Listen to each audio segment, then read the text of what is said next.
I'm thankful to the organizers for this opportunity. So the topic which I have chosen is neuronal model with distributed delay and ISI distribution. And this is the work which I have done with my students. Okay, now if you look at this whole area, this is a computational neuroscience. And in computational neuroscience, I will be discussing the stochastic aspects of neuronal models, something brief introduction of integrate and fire model, leaky integrate fire model, neuronal models, and power law in ISI distribution, bimodal behavior in ISI distribution. The field of computational neuroscience, as pointed out by Sazhanovsky, is an approach to understand the information content of neural signals by modeling the nervous system, including the biophysical, the circuit at the systems level. So biophysical analysis concentrates on the behavior of membrane potential of the neuron. If we look at the neuron, the number of neurons roughly we have 10 to the power 12 and there are 10 to the power 3 dendrites. So roughly we are dealing with a system of the order of 10 to the power 15. It is a massive system. To understand it, even the fastest computers would not be able to unravel the mysteries of, even at the physical level. And interestingly, it is a sodium, potassium and calcium ions electrochemical reaction. Way back in 1907, Lessig-Piquet, when he looked at the brain, at that time they found the sodium potassium channels were very important, not in the form of channels, but this the propagation of sodium potassium ions was a very crucial factor in this context. So typically neurons are divided into three main parts: central part, soma, and the axon and dendrites. And axons and dendrites for the transfer of information between neurons. And when two neurons transfer there through synapse, and this membrane potential varies from minus 70 MV to minus 90 MV. Okay, so what I would be dealing with, I'm sorry it would be all mathematical, this is going to be very mathematical topic, but so stochastic neuronal models are formulated as a random walk problem, because interesting thing is, given this membrane potential, this membrane potential starts moving in a random manner. Once it reaches a spike, it generates, once it reaches the threshold, it generates a spike. People have been interested, like 1952, the person who did some very fundamental work, Hodgkin and Huxley, they got Nobel Prize for the work, and even after 60 years, we find the same model and hundreds of papers are being published, and that is one of the very biophysical mechanisms which they suggested, Hodgkin and Huxley. And other people are also looking at what are the mechanisms by which the potential reaches a threshold and what type of patterns, like which is called inter-spike interval. That is, a spike comes, is generated, and again the membrane potential is reset. Again it increases and reaches a threshold, again a spike is generated, and again it goes, and this is the mechanism, and the distance between spikes, that is inter-spike interval, that is something which is of interest. So given a stimuli, one finds there is a particular inter-spike interval distribution which is observed. And if there are different stimuli, so it will result into different type of inter-spike interval. So one is interested in statistically characterizing that per type of distribution. So in this context, and this also gives the role of information processing in brain. So here you find it's a very multidisciplinary, where you have computer scientists, you have mathematicians, statisticians, electrical engineers. You have persons from varied backgrounds. They are trying to assess, and then whole area of consciousness, philosophy, psychologists. So persons from all different backgrounds are trying to address the basic issues of brain. And interestingly, this is an area which is almost like 20, 30 years. In US, United States, people have been working in this. Every university has several departments engaged in the area of brain science. I was recently in Seattle, and what I found that each department of physics has a person, neuroscientist, computer science has a neuroscientist, in health sciences there are neuroscientists. Even in the same university, there are 20 or 30 persons working in the area of neuroscience. But in our country, somehow, it started very late, and some attempt are there at ISC, then NBRC. Now, this institute also has a center for consciousness, where this brain, but this has to be at a massive level if we want to understand the complexity and how the brain functions and all these basic fundamental issues. So the dynamics of membrane potential is in terms of excitatory and inhibitory inputs governed by underlying stochastic process, Poisson process. Well, basically in all these things, it is a noise, the fluctuations in the brain is very, very important.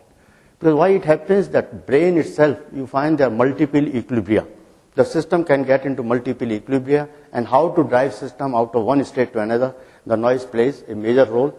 And it's this noise which can give you how much the information is transmitted from one state to another state. So the stochastic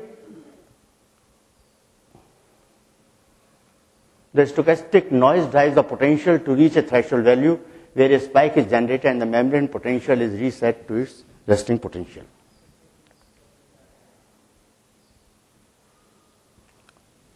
Okay, this is one of the very fundamental models, very simple model, integrate fire model. As I pointed out, this was Gerstein and Mandelbrot. Mandelbrot, 1964, he is also very interesting. This person has been a professor of everything. Mandelbrot, professor of mathematics, professor of computer science, professor of physiology, professor of, you just name anything, professor of physics. Remarkable person. And Mandelbrot, also like in stock market, in professor of finance at Yale, he has been virtually everything. And he was a student of Levy, Paul Levy. And at Paul Levy was a person who was looking at why some. If you look at, there is a very important phenomenon which people are observing now, that is heavy tail distributions. There are many interesting phenomena in nature which depicts a heavy tail.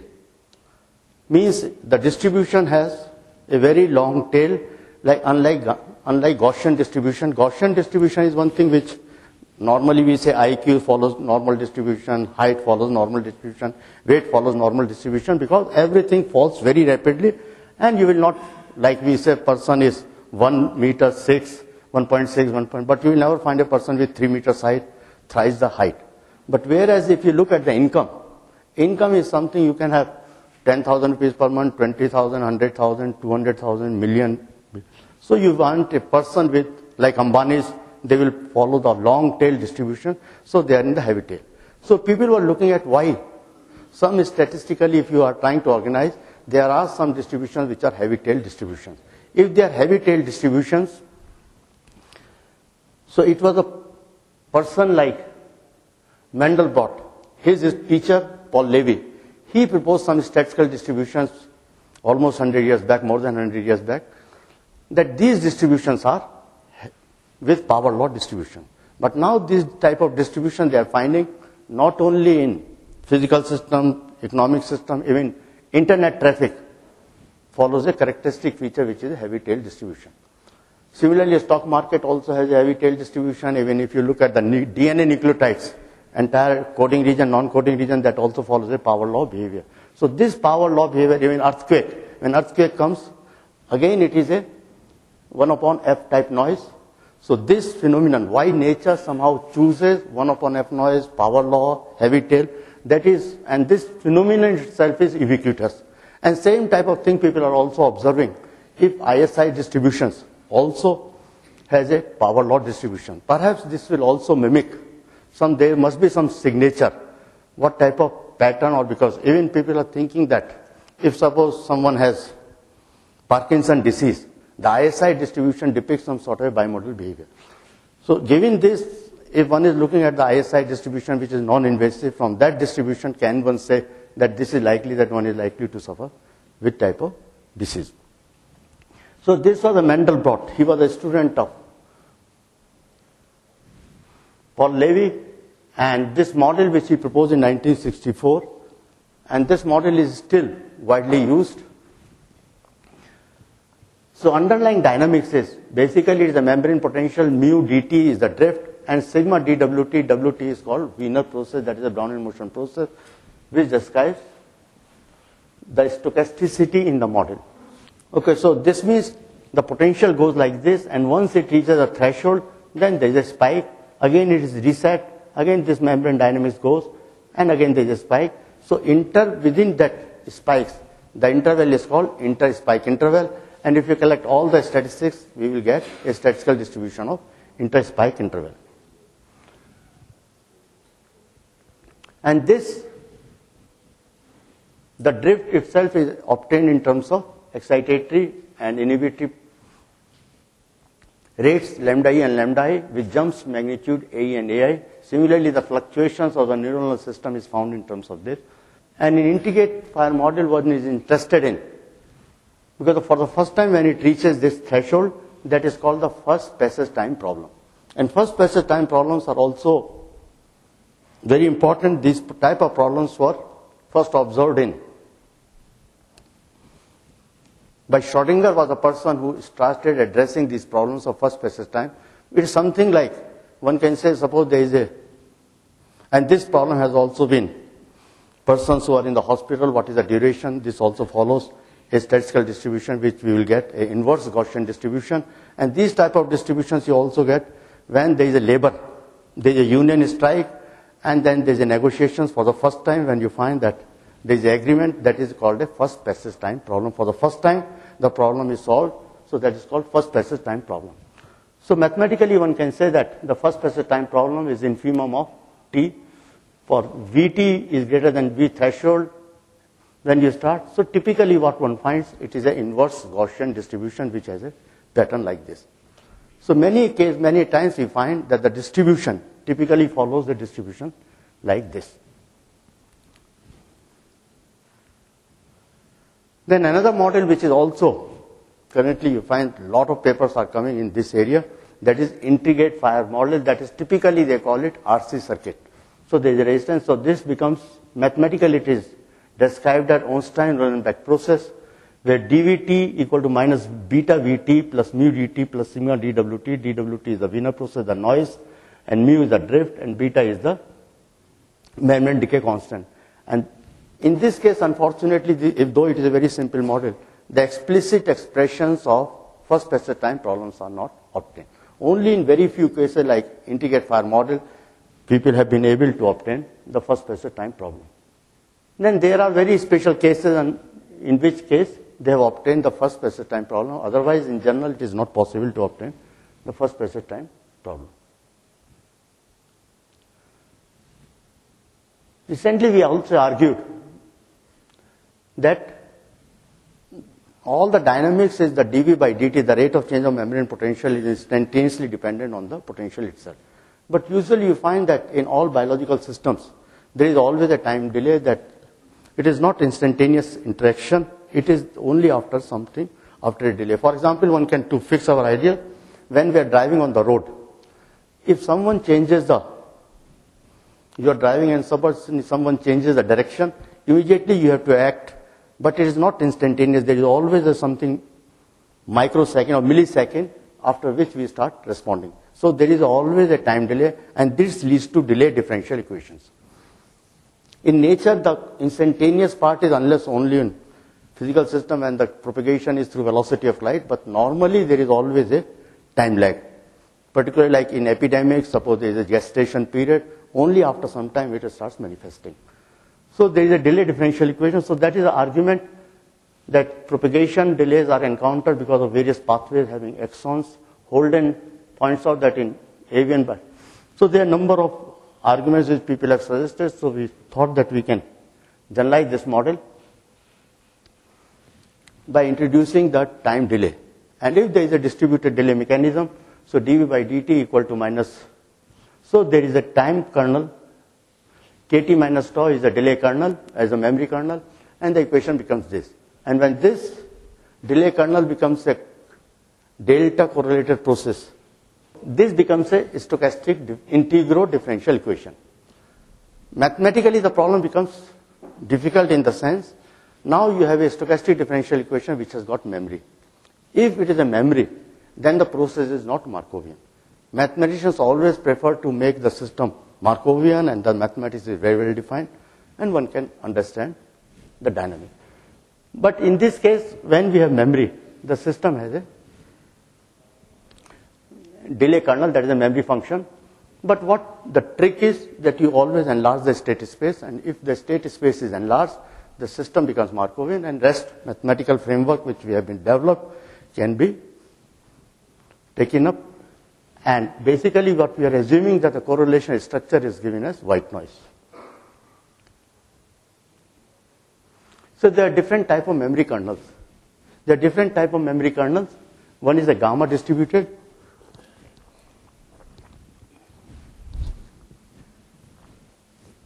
So in gamma, so you have different type. Again, you can argue that when m equal to 0, it is something like exponential. When m equal to 1, then is some sort of a gamma. It initially is small, then it picks up, and then. So we can also argue that there are two types of delay, weak delay and the strong delay. Weak delay means you just have the memory only at the time t equal to 0, but strong delay before some time. It is not instantaneous, but whatever happens, say, 5 seconds, milliseconds before, that is going to affect the present state of the system. And if you have a delay kernel, so the system is non-Markovian. In the extended state space, the system can be treated as a Markovian. And this is how we can write down the dynamics. When we analyze this model for weak delay, we find the dynamics can be written like this. Now, interesting thing is, when the system is having a threshold here, the system dynamics goes and teaches this, but there is also a sub-threshold regime where the system is not reaching the threshold. So in the deterministic version, what we are looking at, if there is a dynamics, the system is not reaching that threshold, but within this, it is confined, it is just not reaching this. And within that, the dynamics that is called sub-threshold regime, in which the complete explicit description of the system can be obtained in terms of this.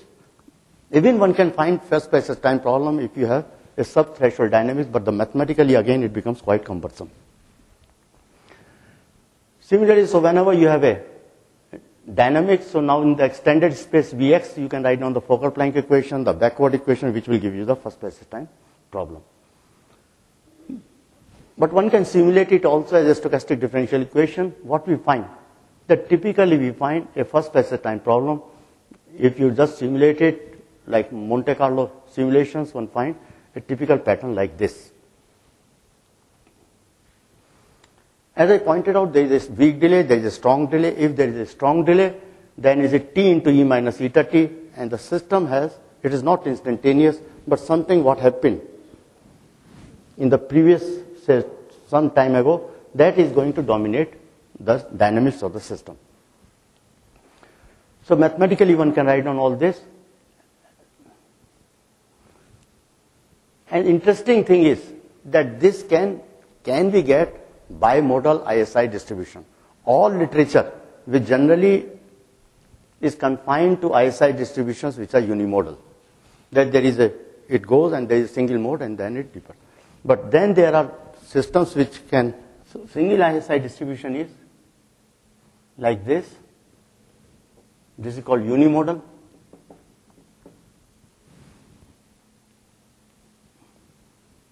This is bimodal. Particularly in case of schizophrenia, so there are experimental results where people have obtained that these ISI, empirically they have observed that ISI distributions can be bimodal, can be multimodal. So question is it possible to capture these type of distribution?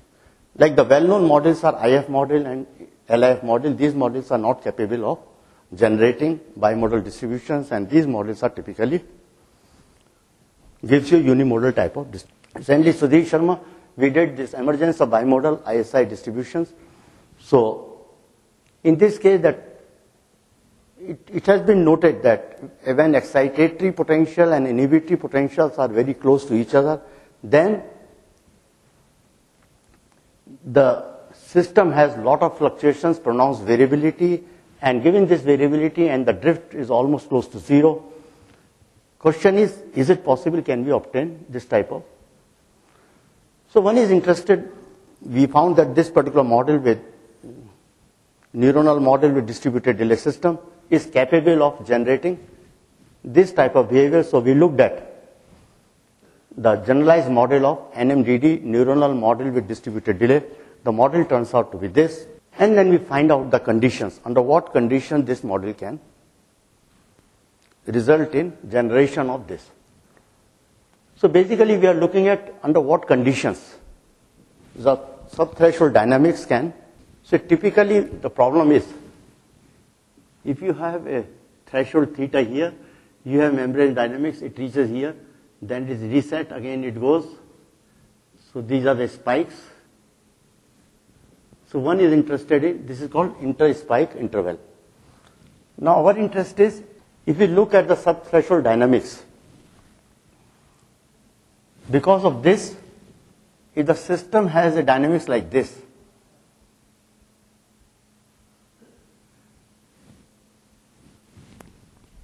then what happens? The fluctuations when the system is driving, the fluctuations which when the system is here, is more likely the system will get some spikes from here and is more unlikely to get from here. So you will find that more when the system is here than the. So these are all the spikes which can result in one mode. And the other spikes when it is here, this can result in this. So superposition of this will give you something like. So it is a sub-threshold dynamics particularly that will give you the conditions. So system has to be non-Markovian, which can give you some distributed delay. If there is a distributed delay, then possibility that one can generate a bimodal pattern like this. So this will also have that a person who is likely to suffer with some type of disease, whether excitatory and inhibitory rates, if they are coming closer and closer, probably that is the onset of. So these conditions we obtain the negative. So under what conditions if the roots are oscillatory, because given a dynamical system, if the roots is a linear system, if the roots are of the transfer functions are negative, or if it is complex, then it will lead to oscillatory, and if it is oscillatory behavior, then it can. So it may be noted that as if you take the Laplace transform are required to obtain explicit time-dependent behavior, the negative real parts correspond to non-oscillatory evolution of this, whereas the complex leads to damped oscillation in the time-dependent behavior. So we looked at the different type of kernels, particularly the strong kernel with delay. So what we find, the roots of the cubic equations are either real or one real and a pair of complex conjugate. So we find a relationship. If eta is greater than this, we find all the roots are real. But when eta is less than this, there is only one real root.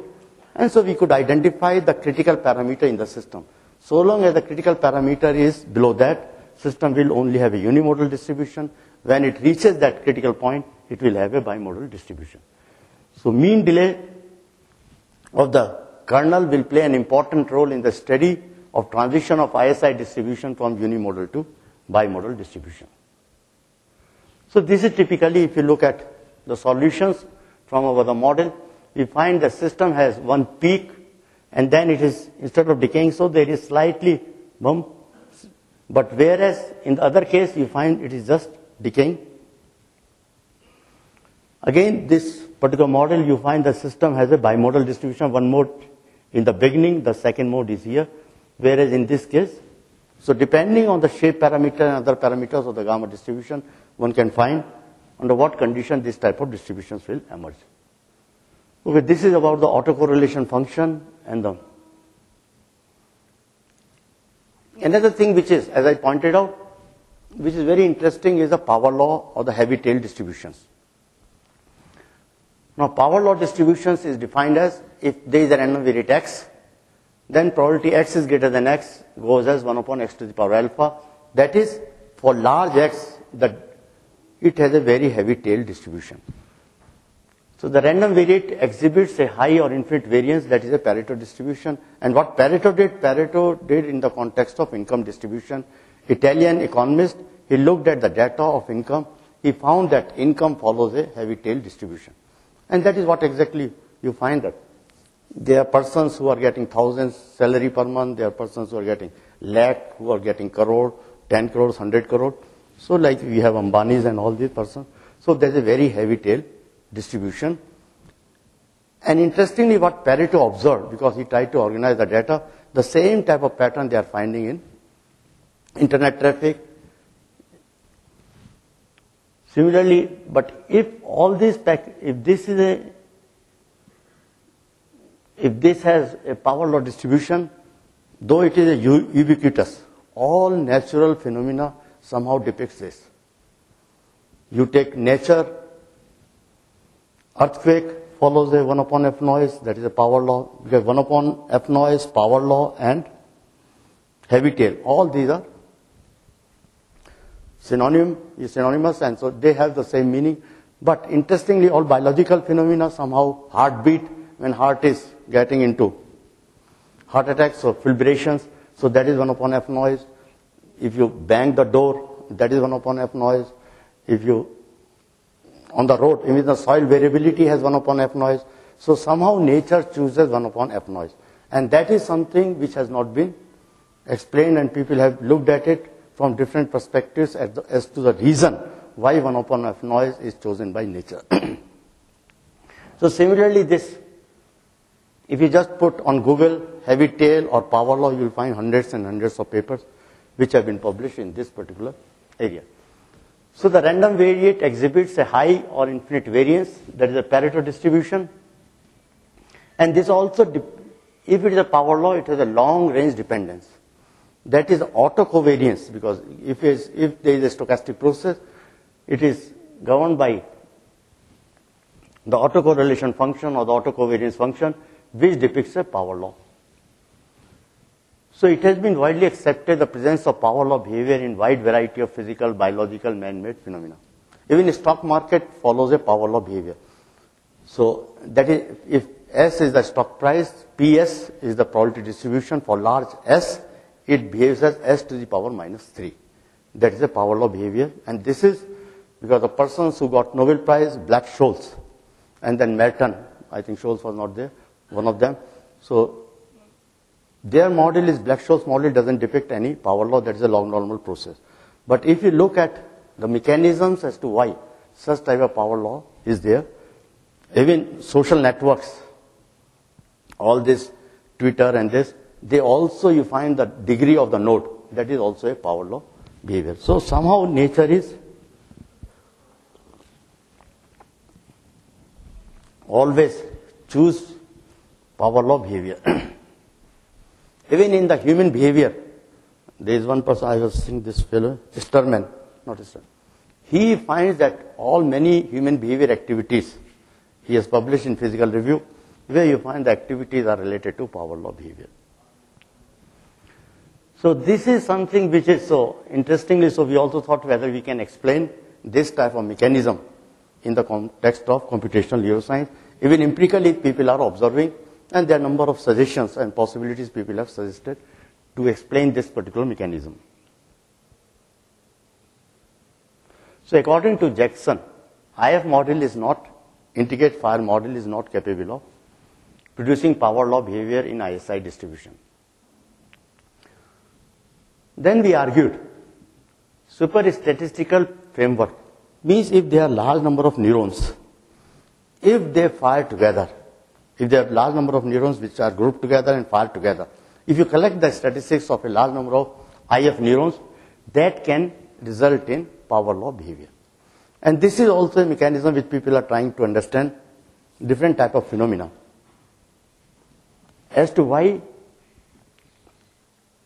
several sub-processes, when they group together, fire together.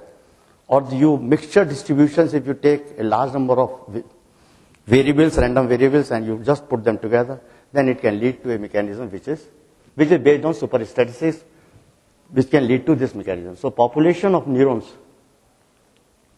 So population of neurons group together and fire together. If you average over the population of neurons with random parameter, this results in power law behavior in ISI distribution, inter-spike interval. And this is very well known that if it is an IF model, IF neuron, then this has a distribution which is called inverse Gaussian distribution.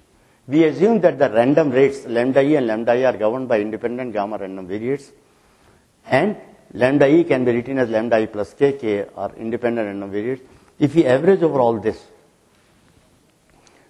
the lambda I rate is this, and the PDF of this. So if you average over all this, by averaging this, we find FSI is t to the power minus gamma. So mathematically, one can show that one can find that inter-spike interval follows a power law behavior.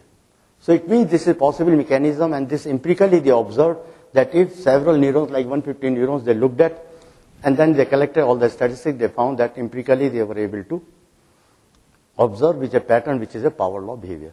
So possibly this is one of the mechanisms which can mimic this type of behavior. And if you look at it, power law is something, PS goes as s to the power minus gamma. If you take log, on the logarithmic scale, log scale, you find that there is a straight line. So if you just simulate it, entire system, and empirically and theoretically also you find the same exponents which characterize the power law. And my last is, this is emergence of power law in ISI distribution of LIF model. Leaky integrate fire model can be also, IF model we could prove that one can get a power law. Now whether LIF model, because LIF model is also known to have a single unimodal distribution, whether it can lead to a emergence of power law. So a theoretical framework is proposed to explain the emergence of power law in spiky neurons where the membrane decay constant is assumed to vary randomly. So if you have a collection of neurons, similar neurons, the decay constant itself would be random variables, and if you collect all the random variables together, then you find that this random variable can be treated as a random variable, this particular decay constant can be treated as a random variable, and what we find, the proposed approach akin to superstatistics provides a plausible mechanism for generating power law behavior in non-equilibrium systems with fluctuations in intensive parameters. So this approach has led to the formulation of a hypothesis that power law behavior in intra-spike interval results when several neurons group together and fire together. If they are possibly, if several neurons are together and they fire together, and if you collect all the statistics, then it can explain this type of behavior.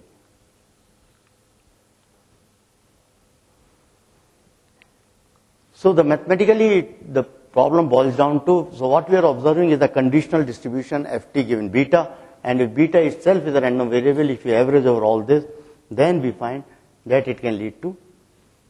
So if g beta itself is a random variable, that is a gamma distribution. Why we choose gamma? Because gamma has a lot of flexibility. By changing the shape parameter, one can mimic different type of shapes of the statistical distributions. So this, when we look at beta itself being a random variable, that is a rate constant, and if we average over all this, what we find, mathematically one can show that we get the density function ft behaves as t to the power minus m minus 3 by 2. Thus the asymptotic behavior of ISI distribution of ensemble of neurons give rise to a power law behavior with exponent which is gamma equal to this. So typically when we get a power law, this is the standard practice that you take the graph log scale, you find that you have to show that it is a. But interestingly, if you look at many phenomena like social networks, in social networks if you represent it as a graph, and as a graph if you say the nodes have a degree distribution, how many gets a test, that itself has a power law distribution, then it will find all heavy tail type of distributions start emerging.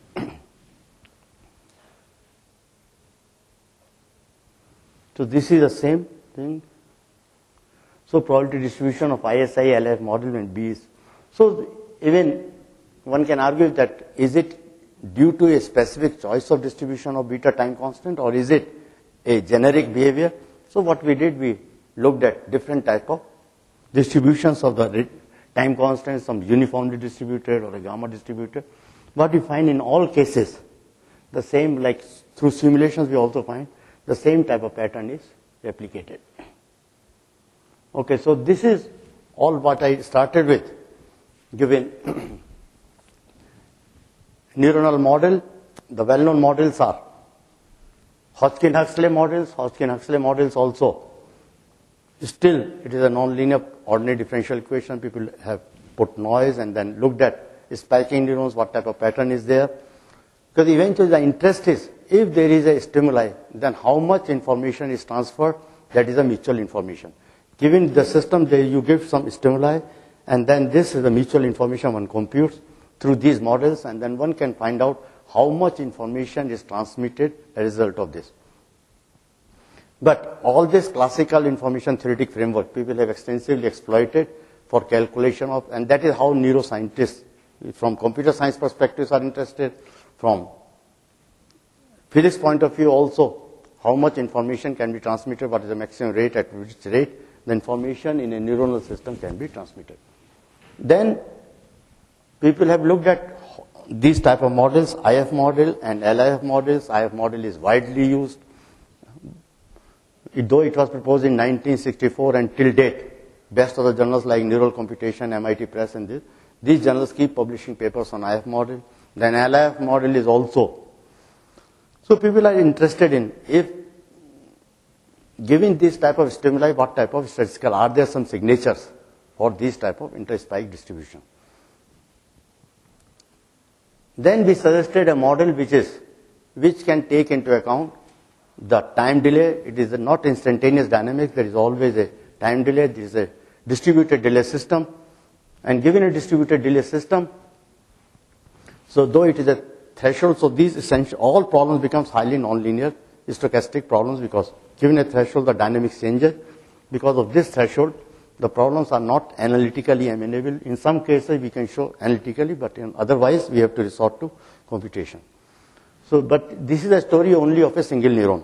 And if they are coupled neurons, all neurons are coupled together, and they are you are trying to formulate the problem, this problem becomes very, very almost like difficult as in statistical physics, because if there are large number of particles which are interacting, many body problems, how to solve that type of problem.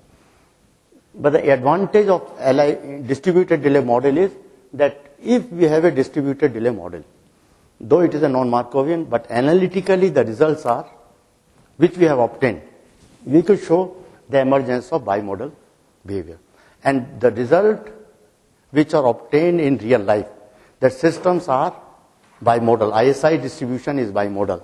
If ISI distribution is bimodal, probably that is an suggestion that distributed delay might be very important, particularly in areas like this. Then from this we could demonstrate that this distributed delay can lead to bimodal and multimodal type of behavior. Then another dimension is that whether we can generate a power law type of behavior. If power law behavior, if you are looking at, it is known that IF model and LIF models in literature cannot depict. But if you look at ensemble of neurons, when they group together and fire together, we find that it can also mimic the behavior which can mimic the behavior which has a power law behavior. Now, interesting thing would be that given the disease, whether one can say neurological disorders and how this type of ISI distribution, given ISI distribution knowledge about this, employing the Bayesian framework, can one say, given this type of pattern, what type of stimuli was given, which would be responsible for this. So these are the type of questions which we would like to investigate in times to come. Thank you very much. We have time for a couple of questions. Yes, please. Could you get 1 over f noise from your modeling? Yeah, if you have 1 upon f noise, if it is an autocorrelation function, if it is a power law behavior, then this power law behavior, that is autocorrelation function, if you take the Fourier transform, then this will get 1 upon f noise. So what we have done is ft is depicting a power law heavy tail distributions. So if you take its Fourier transform, it will automatically come. So that is a connection between, I think there was a very interesting paper by Montrol, though it is an old paper, 1983. Montrol, Schlesinger, and there is another third, Bruce West. They wrote that paper, A Tale of Tails. First tail is T-A-L-E. Next tail is T-I-L-S. A tale of tails. So he has argued that all these things, power law, heavy tail, 1 upon f noise, they are intimately. Because 1 upon f noise is particularly people have, if I go back to the history, it was first of all the self-similar structure. This pattern, what is Kolmogorov, 1940, he suggested that turbulence is self-similar structure. Those ideas people have applied now in internet traffic, that is fractal-like processes. And then when Kolmogorov had done it, the turbulence they tried to, because one of the problems though which has been with mankind is turbulence, weather prediction. And these systems are so nonlinear, so ill understood. I think it was Heisenberg. He says, when I die, I will ask God to illuminate me on two things. One is about particle physics, renormalization theory. Why they put infinity and then after that. He said, I'm quite confident God would be able to illuminate me on the first, but about second I doubt very much. So turbulence is something which though has been with us and still people have not understood. And there is a 1 upon F noise turbulence. In Japan, in Tokyo, they used to hold a conference on 1 upon F noise every year, where you find nuclear reactors, you have 1 upon F noise, soil variability has 1 upon F noise. Even music, also you have, control music people have analyzed. Even in linguistics, people have 1 upon F noise. So somehow I think these things are nature is. God prefers 1 upon F noise.